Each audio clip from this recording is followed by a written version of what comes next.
filipenses.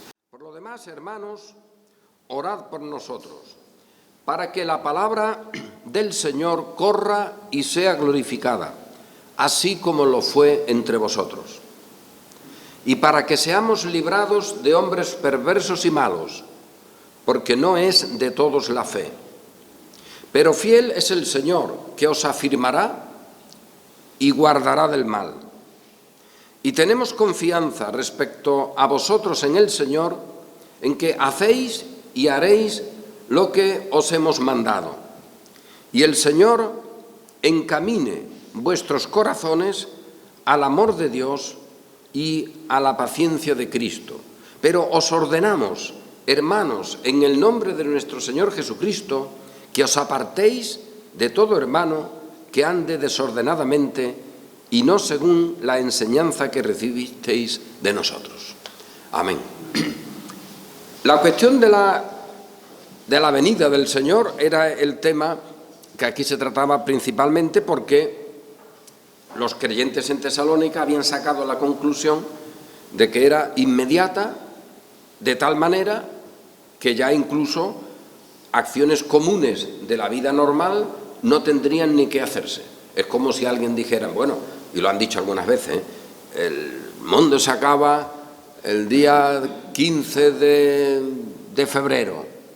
A ver, ¿siembro o no siembro? ¿Para qué sembrar? Todavía comprar alguna comida vale, pero proyectar algo, ¿para qué? Habían, por lo tanto, el problema, la cuestión era que había una realidad de tiempo en el cual las actividades normales se estaban enfocando por un criterio sobre la venida, es decir, sobre la historia final, que era desordenado, se había desviado. Por otra parte, que la historia final es final, oye, eso hay que recordarlo siempre. No vivimos en un plano donde las generaciones y las generaciones siguen y no sabemos ni el principio ni sabemos el fin. Eso no es así. Hay un tiempo y hay un orden. Por lo tanto, eso está ahí como algo firme, pero por otra parte, si eso no se entiende bien, el tiempo que resta, ese tiempo en el cual vivimos con esa fe del final del último momento de la historia, pues puede distorsionar nuestra manera de vivir. Y eso estaba ocurriendo allí en aquella iglesia, que por otra parte era una iglesia fiel. Por lo tanto, ya hemos aprendido esto, la iglesia fiel se equivoca y puede desviarse en cuestiones prácticas. Por otra parte, esa desviación venía producida por enseñanzas erróneas. Y el apóstol hace una diferencia, como lo hace en otras cuestiones también, el Nuevo Testamento en general. Una cosa es el creyente fiel que se equivoca, que no sabe qué hacer, ahí estará cada creyente en cualquier momento, todos nosotros tenemos esa condición. Y eso es algo que tiene que corregirse. De hecho, la carta está destinada a corregir. El apóstol, fijaos, en otras ocasiones, pues incluso envía a alguien a alguna iglesia para que corrija lo deficiente. En fin, que hay una necesidad de reforma y de corrección. Pero el hecho del error, el hecho de haber tomado un camino equivocado, no implica una desobediencia o no implica una rebelión. Lo que el apóstol tiene en cuenta es la gravedad de aquellos que enseñan una enseñanza con la cual esa desviación se produce. Podríamos decir, a esos ni agua. Hay que tener en cuenta esa condición, y eso vale para todas las épocas. En nuestro tiempo, pues nos encontraremos con personas que, sin caer en la cuenta, pues manifiestan, incluso reproducen enseñanzas como si fuera un eco que han recibido y que no son conforme a la palabra, y además distorsionan la palabra y estorban una adecuada manera de vivir. Y esto es común, todos nosotros estamos en ese plano, no hay nadie que se quite de en medio. Por otra parte está el error que incluso alguien sin una motivación específica de reproducirlo, pues lo reproduce. Pensemos en iglesias donde han nacido con un tipo de enseñanza sobre cuestiones diversas y esas enseñanzas se van reproduciendo. Y toda la gente que llega allí, más o menos, desde el principio, pues las recibe. Y al cabo de un tiempo, nadie asume que pueda haber una diferencia entre alguna de esas enseñanzas y la Escritura, porque se han recibido las dos como algo común. Donde se ha reconocido la Escritura, también se ha recordado que eso se dio con unas enseñanzas determinadas. Y en este caso, pues por el tiempo en el que vivimos, las ideas que se han reproducido sobre las últimas cosas, es decir, el final del tiempo, pues esas son muy notables, porque son muy reproducidas. Hay gente que nace en una iglesia donde le han enseñado, por ejemplo, que la iglesia, lo que es la iglesia, nuestra comunidad, durante siglos, eso es un paréntesis, es una especie de elemento donde hay un cajón que tiene un interrogante, no se sabe qué es, la iglesia, el misterio, está ahí y eso no se vio nunca. ¿Por qué? Porque todo lo que se había visto era algo relacionado siempre con el pueblo judío. Cuando el pueblo judío rechaza a Cristo en el Nuevo Testamento, pues algunos te dicen incluso hasta el versículo. A partir de ahí, oye, se cierra una relación, aparece otra idea que es la iglesia, de la que antes no sabía nada de nada. Esa iglesia somos nosotros, pero eso es un paréntesis que dura justo hasta que el tiempo se cumple, el tiempo de ellos será, y que luego esa iglesia es arrebatada, colocada en el cielo de alguna manera, y entonces se continúa en la tierra con aquello que dejó Cristo en aquella conversación con los judíos. A partir de ahora, por lo tanto, el Mesías viene de nuevo, Cristo viene de nuevo y se relaciona de nuevo como empezó. Y ahora los judíos pues ya tendrán ahí otra situación, otras respuestas, les pasarán algunas cosas y al final Él reinará con los judíos en el reino que Él ha establecido, dicen estas personas, pues 1000 años. Y estará aquí en la tierra reinando como pretendió reinar al principio y no lo dejaron.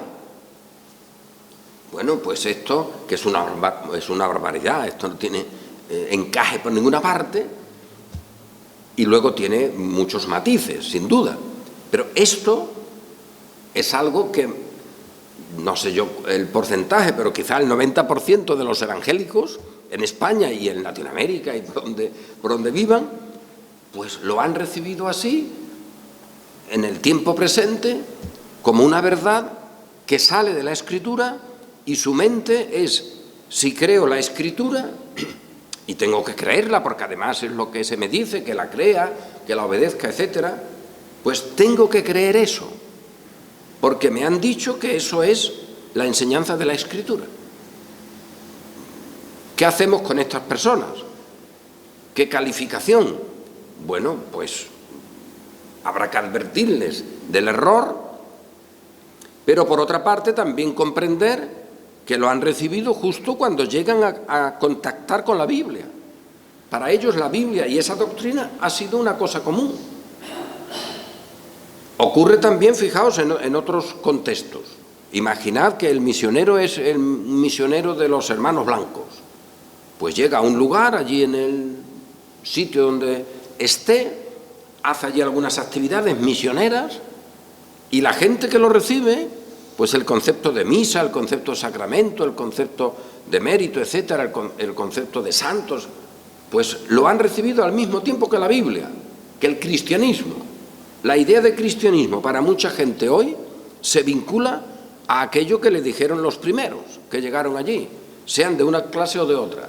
Bueno, pues vamos a ver, eso hay que reformarlo, hay que advertir de los errores, pero también comprender que hay personas que no han fabricado ellos el error, sino que lo han recibido y han seguido con esos elementos equívocos en su vida y no han tenido tiempo de arreglarse. Esa es una manera de ver el asunto. Hay que reprender, hay que exhortar, hay que avisar de todos los errores, pero el apóstol hace una diferencia, cuidado. Hay gente que por carta, por espíritu, incluso como si fuera una palabra nuestra, os están engañando, os están diciendo esas cosas falsas sobre la venida de Cristo. Las que fueren, porque allí en Tesalónica no eran las mismas que hoy se enseñan, había otras. Os ordenamos, hermanos, en el nombre de nuestro Señor Jesucristo, que os apartéis de todo hermano que ande desordenadamente y no según la enseñanza que recibisteis de nosotros.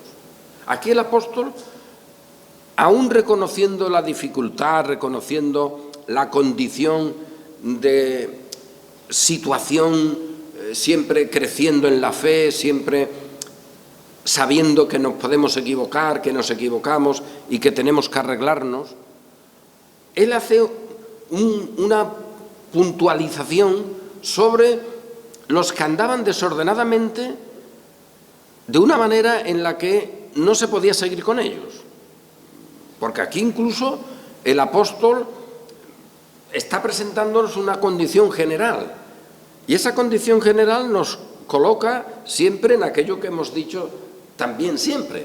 Oye, que la fe es una realidad problemática. Nosotros no la podemos vivir sin problema, pero problema en el sentido físico, material, de dificultad, pero también problema intelectual. ¿Por qué? Porque se nos da una realidad espiritual que no encaja, que no está en los propios mecanismos de nuestra condición natural, de nuestra lógica, de nuestro elemento natural. Por lo tanto, el Señor nos ha convertido, nos ha hecho suyos, pero conservamos un elemento natural que es contrario a eso. El apóstol por él mismo lo explica. Oye, que yo tengo una ley en mis miembros que funciona de esta manera, que quiero esto pero hago aquello. Hay una condición, por lo tanto, de realidad que no está en armonía con la obra del Espíritu en nosotros. Por lo tanto, eso es algo evidente. Quien quiera luego decir que ahí la fe en algún momento o la vida del cristiano no es problemática, pues se equivoca por una razón, por una vía de pensar que la fe es solo producto de esa realidad natural, y entonces ahí no habría conflicto porque se trataría de que se fuera educando el aspecto material del individuo para que fuese sacando las conclusiones adecuadas. Fijaos, esto es puro catolicismo romano. Educar lo natural con ayuda de la gracia o de lo que haga falta, de los sacramentos, de lo que haga falta, educar lo natural para que lo natural saque las conclusiones adecuadas. Pero si nos paramos un poco en esta descripción, oye, ¿eso no es también evangélico? ¿No es lo que se enseña en las iglesias evangélicas? Educar, preparar para que se elija lo adecuado, para que se siga el camino adecuado. Oiga, que esa es la teología romana desde hace ya siglos. Lo natural es lo único.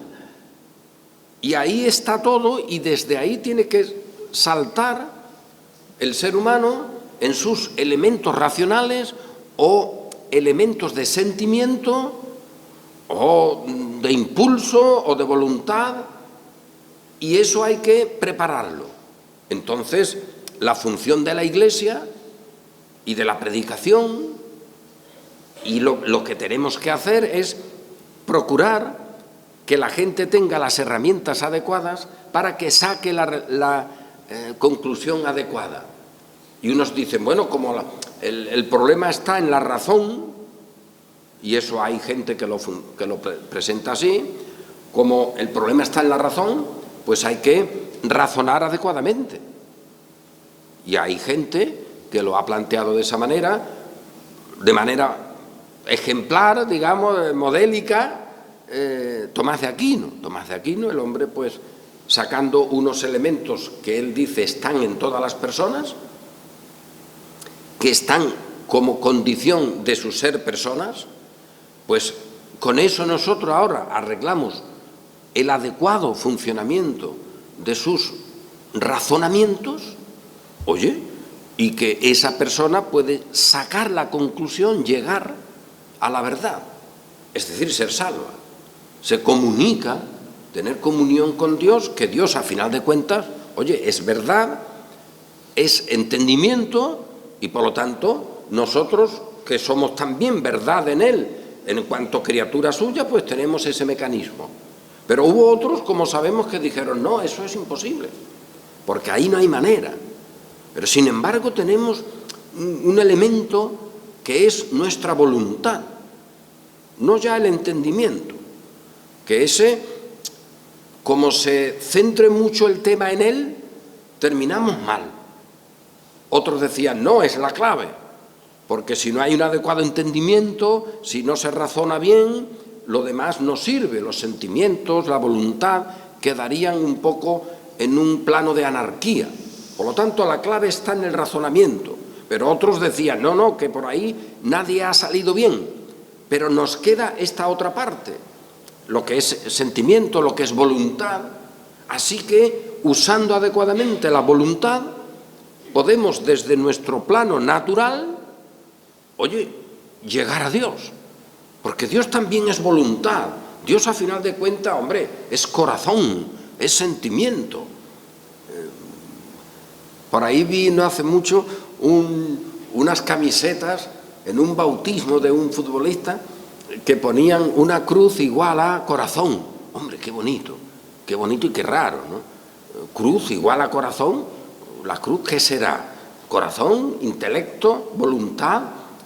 A ver qué. La cruz es locura para el intelecto y es tropiezo para la voluntad, o es locura para la voluntad y tropiezo para el intelecto, que ya lo dice Pablo. O sea que no hay nada del plano natural que se pueda colocar en la cruz. La cruz no está en lo natural. La cruz es precisamente la quiebra, la muerte de lo natural, sea la razón, sea la voluntad, y no es la muerte porque la mate, sino porque demuestra su muerte. Esa es la condición. Pero, ¿qué decimos ante estas cuestiones? ¿Esto es de la Iglesia romana o es también de la Iglesia evangélica? El que preparemos la voluntad de la gente para que hagan una buena decisión, ¿eso a qué suena? Pues suena a evangelio sanísimo y que hay que hacerlo bien. ¿Cuál es el problema de todo esto? Y es un problema clave porque el apóstol está diciendo, oye, que hay cosas y cuestiones que son más o menos pasables.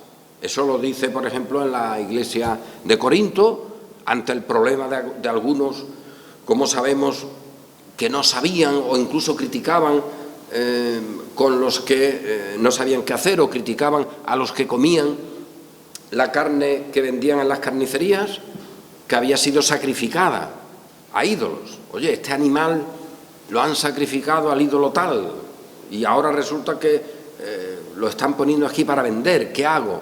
¿Compro la carne, me la como, no lo hago? Pues dice Pablo, eso es igual. Si quieres comértela, cómetela. Y si piensas que no te la tienes que comer, no te la comas. Porque al final de cuentas el ídolo no es nada.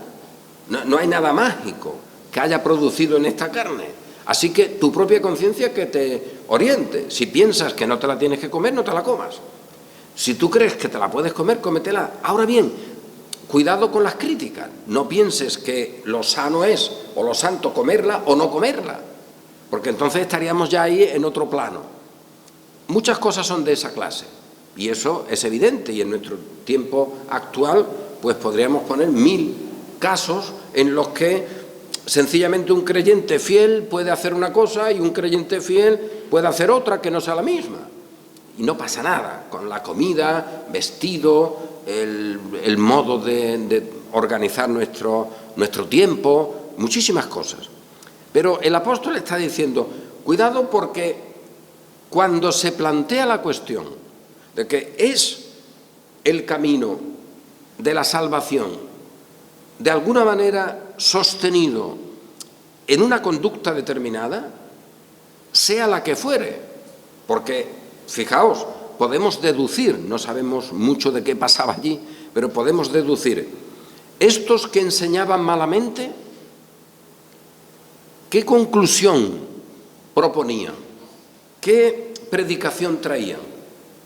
Pues si nosotros estuviéramos allí, seguramente estaríamos calificados como personas no fieles, como creyentes de estos que, bueno, vale, quizás sean creyentes, pero que no son de los buenos. ¿Por qué? Porque seguiríamos trabajando, seguiríamos, como dice Pablo, ocupándonos en nuestros negocios para tener que compartir con los demás, seguiríamos en nuestra vida normal y no seríamos de aquellos santos, santísimos que decían, yo ya no puedo ni trabajar, ni hacer esto, ni aquello, porque yo me voy a esperar al Señor que ya llega de un momento a otro y que me coja con las manos así. Esos serían los santos santísimos. Y algunos habían caído en esa trampa y el apóstol dice, cuidado, porque estos que están controlando ese momento, esa reunión con Él, ese momento de reunirnos, ese estar con el Señor, haciéndolo depender de que estés funcionando de una manera o de otra, estos están negando la cruz. Es verdad que no la negaban igual, exactamente igual, que lo que hacían aquellos falsos maestros en las iglesias de Galacia. No es igual. Pero ¿qué vamos aprendiendo en esto? Oye, que tampoco hay que caer en un contexto de herejía y de desviación como las iglesias de Galacia, en las cuales claramente, porque eso sí lo sabemos por el texto que el apóstol escribe, allí lo que se estaba planteando es que la cruz de Cristo, la redención, no tenía efecto salvífico si no se producía en aquel que recibía esa salvación unos elementos previos como eran el estar en consonancia con algunas ritualidades de la ley, que la ley mandaba cosas, pero descontextualizando ese mandato, algunos decían, oye, que la circuncisión, fíjate bien, que dice el Señor allí en aquella parte que es el signo eterno del pacto eterno y que como no haya circuncisión, pues no hay relación con Dios.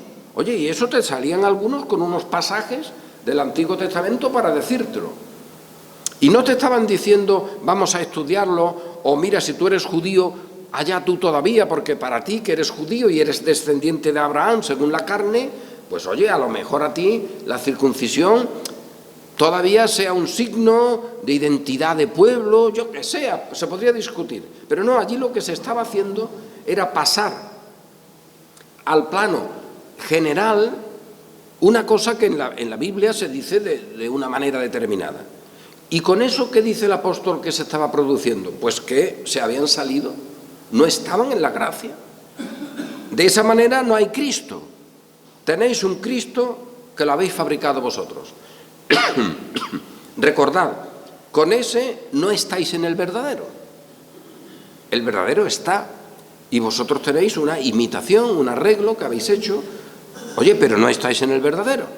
Así que tened en cuenta, porque no es una cosa menor. No se trata de circuncidaros o no, porque el apóstol había hecho eso con alguno de sus colaboradores, que lo había circuncidado. No se trata de un aspecto material solo, sino de que al darle a eso un lugar, os habéis separado de Cristo. Cristo no está. Si eso está, Él no. Por lo tanto, una de dos, o te quedas con el Cristo y eso lo consideras relativo, o si le das a eso un valor absoluto, te has quedado sin Cristo. Ahí pondrás otro Cristo, pero es otro. Pues eso estaba pasando en esta iglesia de Tesalónica. No era una cuestión, por lo tanto, frivolona o simple, sino que por causa de estas falsas enseñanzas, algunos estaban sacando la conclusión de que su encuentro con el Señor dependía de las obras que estuviera haciendo. En este caso, pues incluso como se puede deducir haberlo abandonado todo y esperar solo ese momento cuando Cristo viniera. Bueno, es un error. Y ahora el apóstol dice, esa gente no tiene que estar con vosotros. No podemos admitir que eso funcione, porque resulta que estáis poniendo lo que es propio del plano humano, del criterio humano, como lo que sustenta la realidad de la salvación. Y ya he dicho, oye, que esto no es nuevo, pero cuidado, porque el modo evangélico de anunciar el Evangelio en muchos casos es este simplemente. Se trataría, por lo tanto, de adecuar, de que con una enseñanza correcta, según ellos, se condicionara o bien al intelecto, el razonamiento, o bien la voluntad y los sentimientos, para que esa persona, oye, desde el plano natural del razonamiento y del sentimiento o de la voluntad, se integre con Dios. O sea que el problema no sería la rebelión con Dios. O sea, para que Dios llegue a nosotros, el problema no sería que hubiera una separación, que hubiera una muerte, como dice la Escritura. El problema sería un mal uso de los instrumentos que uno tiene. Entonces, el anuncio del Evangelio, según ese criterio, no es la resurrección de Cristo, como hemos leído. Oye, que nosotros somos parte de ese pueblo que está asegurada su condición de redención por la resurrección de los muertos de Jesucristo. No, ahí no se trataría de resucitar nada, sino de arreglar lo que hay. Y ese es el mensaje que se anuncia. ¿Por qué? Porque si tú anuncias la resurrección, si tú anuncias que ahí no hay nada, por mucho que la gloria humana lo quiera pintar glorioso, si tú anuncias que ahí hay muerte, oye, ese anuncio te deja totalmente anulado, porque si hay muerte, a ver cómo salimos de ahí. Porque ahora podríamos poner el ejemplo que sería correcto, no es forzar el ejemplo para que quede claro, sino que sería lo que la Escritura dice. Vamos a ver, el difunto hijo está ahí, razónale. ¿Se imagina alguien lo insensato que sería el pretender que el problema para el difunto es que no está sacando las conclusiones adecuadas, que no está razonando, o que alguien dijera, no, pero mira, está muerto, pero verás tú, tócale un buen himno, vamos a darle a la gente una música que le alegre el oído, verás tú cómo se mueve. Y otro te diría, no razones, que es imposible, porque el razonamiento humano, eso es de la cabeza, eso es del intelecto, olvídate, el corazón. Vamos a sacar un modelo de discurso que le mueva el corazón, que se pueda, por lo tanto, decidir por Cristo. Pues todos diríamos, hijitos, ¿no habéis caído en la cuenta de que es que está muerto? Es que está muerto. Por lo tanto, desde la muerte tú puedes poner lo que quieras. Puedes poner el razonamiento, puedes poner la iglesia, puedes poner el sentimiento, pon lo que quieras, pero todo será muerte. Y ahora, la gloria del mensaje, del Evangelio, de la gloria de Cristo, es precisamente que Cristo en la cruz lo que ha hecho es matar a todo eso. Oye, lo ha matado, lo ha condenado. Fíjate. O sea que ahora anunciamos a un Cristo, que a ver cómo lo decimos, a ver quién nos aplaude, porque tenemos que decirlo para decirlo con la palabra del Señor, que es un Cristo que os ha condenado y os ha matado.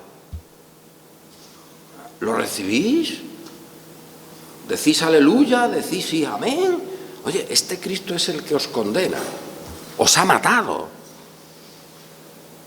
Porque su obra, a ver cómo la planteamos, es matar a la muerte. Es destruir al poder de la muerte, es vencer a esa muerte, con todo lo que implica, también en el sentido físico. Oye, ¿no es eso lo que hace Cristo? Sí, sí, pues hombre, pues si es sí, sí, anúncialo. Y di que precisamente el Cristo que nosotros anunciamos te ha condenado y te ha matado.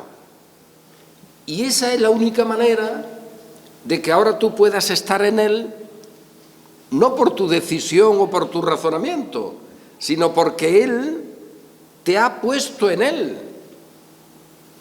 Cuando tú no habías nacido, cuando tú no habías razonado nada. Antes de la fundación del mundo, se nos dice, para que nadie intente colarse por algún sitio. Entonces fuimos colocados en Él. Y entonces Él nos mata. Bueno, aquí está la gloria del Evangelio, que claro, nos mata muriendo. Su muerte es lo que nos mata a todos, los creyentes, para que ya no vivamos, para que ahora podamos estar en la justicia, porque no hay justicia de Dios, no hay santidad de Dios, no hay salvación sin la muerte. Esto es lo que el apóstol nos declara. Oye, el que ha muerto ha sido justificado del pecado. Ya no hay condenación. A ver qué condenación va a tener el que ya está condenado y muerto. Oye, el que está muerto, ya está muerto. Bueno, pues eso se ha producido. ¿Pero cómo se ha producido? Pues se ha producido por la obra perfecta de la cruz.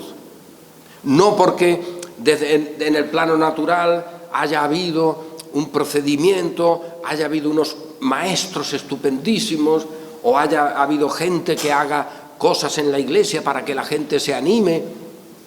Los muertos están muertos. Y en Cristo Jesús hemos sido rescatados, regenerados. Lo que dice Pedro, que el Señor nos haya elegido para una esperanza viva, por la resurrección de Jesucristo de los muertos. Y ahora tenemos una realidad que ya no la altera ni el razonamiento ni la voluntad, porque es inmarcesible, está reservada en los cielos para nosotros. Esa es la realidad. Oye, anunciemos eso, porque quizás en un primer plano alguien pueda decir, oye, pues al pecador, como tú le digas que Cristo lo que hace es matarlo, pues vaya plan, pero dile todo. Y entonces el pecador que ha sido llamado encuentra en el Evangelio la gloria de su salvación. Y esto, y termino, por la palabra. Fíjate, pues sí, es que es la palabra que se anuncia, es la palabra la que nos produce esa condición, es la que nos da vida. Es esa palabra que como una simiente eterna produce la vida. No como la palabra humana que puede producir florecillas, muy bonitas, pero para 3 días, luego se secan y no valen. Pero la palabra del Señor permanece para siempre. Y esa es la palabra que se anuncia en el Evangelio. Aquí hay que volver a subrayar y subrayar y subrayar, porque la equivocación es terrible a la hora de anunciar el Evangelio. Oye, que el Evangelio anuncia esa palabra, una palabra poderosa. Y por eso digo, y tenemos que acudir muchas veces a esta cuestión, porque entre otras cosas, las sociedades bíblicas tienen como lema este texto que hemos antes leído, que la palabra del Señor corra y sea glorificada. Entonces, las sociedades bíblicas, que está muy bien lo que hacen, te hacen muchas ediciones de Biblias, te dicen que colabores, que hacen Nuevo Testamento, porciones, lo que sea, traducen el texto a muchos idiomas o dialectos, bien. Su lema es, oye, porque de esa manera estamos cumpliendo la oración que el apóstol Pablo pide para él y los colaboradores. Hermanos, orad por nosotros para que la palabra del Señor corra y sea glorificada. Pero aquí hemos dicho, oye, vamos a pararnos un poco. La palabra que había llegado a Tesalónica como si fuera de los apóstoles, ¿esa tenía que correr y ser glorificada? Evidentemente no. ¿El apóstol qué está diciendo? ¿Que cualquier elemento físico de una escritura tenía que ser puesta a caminar? El apóstol, para decirlo de una manera con gráfico histórico, en esa época el texto sagrado, la escritura, lo que llamaríamos hoy la Biblia, fundamentalmente porque ya se estaba haciendo el Nuevo Testamento, había algunas cartas, pero no estaba. Curiosamente, nunca lo olvidemos, en el Nuevo Testamento no está el Nuevo Testamento. Al principio hay unas cartas, los evangelios, etcétera, y poco a poco se va formando. ¿Pero qué había? Pues había la traducción del Antiguo. Y la traducción del Antiguo a la lengua que se conocía en ese momento por todos los que están en estas iglesias, que era el griego. Y esa es la traducción que se conoce como Septuaginta, por una cosa curiosa ahí, de un poco de leyenda, de que fueron 72 sabios puestos, 6 por cada tribu de Israel, total. Que con independencia de la leyenda, lo cierto es que la Septuaginta estaba. Era una traducción del Antiguo Testamento al griego. A ver, para pasar a nuestro presente, el apóstol Pablo está diciendo: mirad, hermanos, orad por nosotros para que haya muchas Septuagintas, que sean copiadas, entonces la imprenta no estaba, que sean copiadas miles y miles de Septuagintas, y que la gente tenga la Septuaginta por todas partes. Porque digo Septuaginta, pero podría decirse la Biblia. Parémonos un momento, ¿el apóstol está diciendo eso? Y fijaos que estaríamos en una cosa que tampoco sería grave, todo lo contrario. Porque ¿quién de nosotros no diría, oye, que han hecho 50.000 Biblias en castellano estupendo, que se lee muy bien? ¡Qué bien! Porque ahora hay 50.000 Biblias en castellano. Y ha habido épocas en que no se podía ni traducir. Otras épocas en que no se podía ni tener, pero vale, ahora tenemos. ¿Es eso lo que el apóstol está diciendo? ¿Que hubiera muchas Septuagintas y que esas Septuagintas corrieran? ¿Los que vienen a Tesalónica a falsificar la historia no traen la Septuaginta? Claro que la traen. Claro que la traen. Nadie se le ocurría ir a una iglesia y decir: pero vosotros, ¿qué estáis leyendo? ¿La ley, los profetas? En ese texto traducido, que ahora sabemos no estaba tan mal traducido, pero bueno, que era una traducción relativa. ¿Eso estáis leyendo? Anda, hombre, eso no leerlo. Nosotros estamos en contra de la Septuaginta, en contra de la Biblia. Eso nadie lo decía. Los que vienen con otro Cristo que el apóstol Juan advierte de ellos, los que vienen negando al Mesías, ¿no traían la Septuaginta? Pues claro que sí, traían las Escrituras. Por eso digo que hay que tener siempre la condición problemática de incluso acercarnos a textos que parecen elementales como estos. Y si nosotros ahora vemos que una sociedad determinada, que está bien, cuidado ahí, que una sociedad que está hecha pues para traducir muchas Biblias y editarlas, que se editen y que se tengan. Pero cuidado con imaginar que eso es lo que en este caso está pidiendo el apóstol. Que la palabra del Señor corra y sea glorificada como lo fue entre vosotros. No que se editen Biblias. Solo. Porque ¿quién del cristianismo no tiene sus herejías basadas en la Biblia? ¿Quién? Cuando se niega la divinidad de Cristo, ¿se niega por quién? Por gente que está usando la Escritura. Y eso no tenemos que olvidarlo. Este año, si Dios quiere, plantearemos cuestiones que tienen que ver pues, con la institución de la religión cristiana de Juan Calvino, porque trataremos al traductor, a Cipriano de Valera, que al mismo tiempo, oye, fue parte de todos esos que hicieron una gran labor traduciendo la Biblia. No olvidemos, otros tradujeron la Biblia siendo unos sinvergonzones y hicieron una buena labor en el sentido de que hicieron un buen trabajo, pero no eran ni creyentes, ni fieles, ni nada. Eso hay que tenerlo en cuenta. Pero en el caso de de la obra que traduce Cipriano de Valera? Hombre, la institución de la religión cristiana, que él ya advierte a la nación española que su autor, que ya había muerto en el año 64, pues era una persona que en esa época ya tenía muchas calumnias. Y él dice, bueno, vosotros leed el texto, leed esto, y luego saca las conclusiones. No frenéis la lectura por las calumnias que contra él se hayan hecho.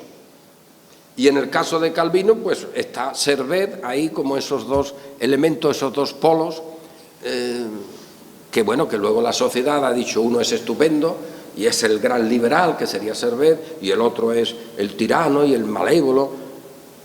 Cuando hablan sobre la Trinidad, cuando hablan sobre el bautismo, cuando hablan sobre la gracia, etcétera, ¿qué están usando los dos? La Biblia. Uno está negando una cosa y otro está proponiéndola con la Biblia. Oye, los que van a las iglesias de Galacia para decir que era necesaria la circuncisión porque si no Cristo no te salva, ¿se puede alguien imaginar que fueran gente inmoral, que no fuera gente ética, que fuera gente que despreciara a la familia, que despreciara los valores cristianos y que despreciara la Escritura?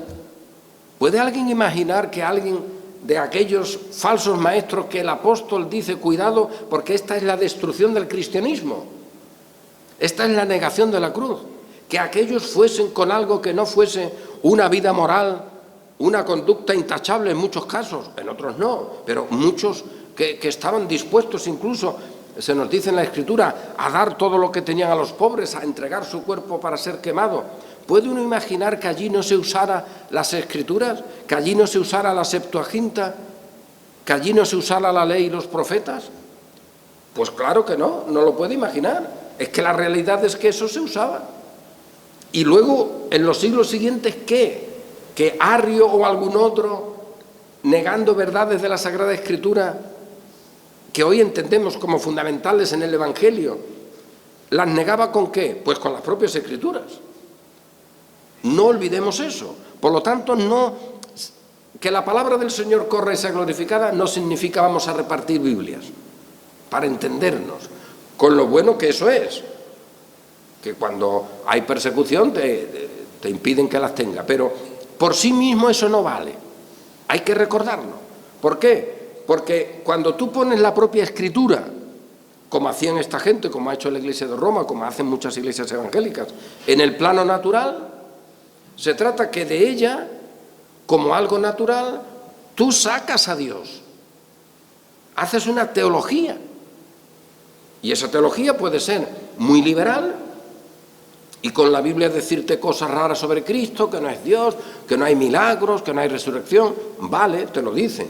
Pero por otra parte, cuidado, con esa otra manera de pensar, alguien te puede decir, no, aquí en la Biblia lo que hay es una enseñanza clarísima de que nosotros como Iglesia somos un misterio, que aquí esto nadie habló de nosotros, y ahora esperamos la gran esperanza sobrenatural de que Cristo venga, arrebate a su Iglesia y luego estará aquí Cristo 1000 años, y eso te lo dirá otra persona con la Biblia.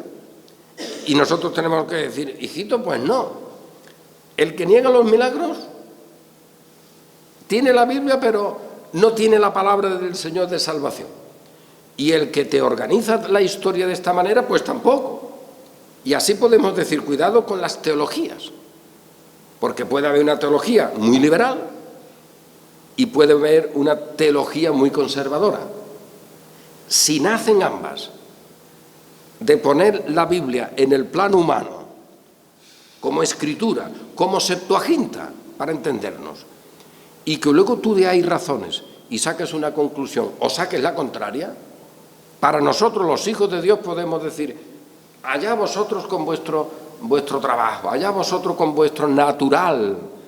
Uno me dice blanco y el otro negro. Para uno es locura y para otro es tropiezo. Pues fíjate, yo no entro por ahí. ¿Por qué? Porque resulta que yo soy de esos que el Señor ha llamado, ha santificado, ha elegido para salvación. Y entonces yo no estoy en ese plano porque precisamente en ese plano lo que tengo de Él es solo muerte. Y ese plano, para mí, el triunfo de la fe y mi alegría como creyente es que ha sido matado. Por lo tanto, yo he sido matado. Yo en ese plano he sido matado. Así que no me vengas a poner el plano de lo natural como lo esencial para mi fe, porque mi fe es espiritual. Mi fe no es de la carne. Y la carne me saca una teología, me saca otra. La más conservadora o la más liberal. Cuidado, cuando es el razonamiento humano el que comprime a Dios y hace una teología de Él, cuidado ahí que tanto un extremo como otro son negación de la palabra.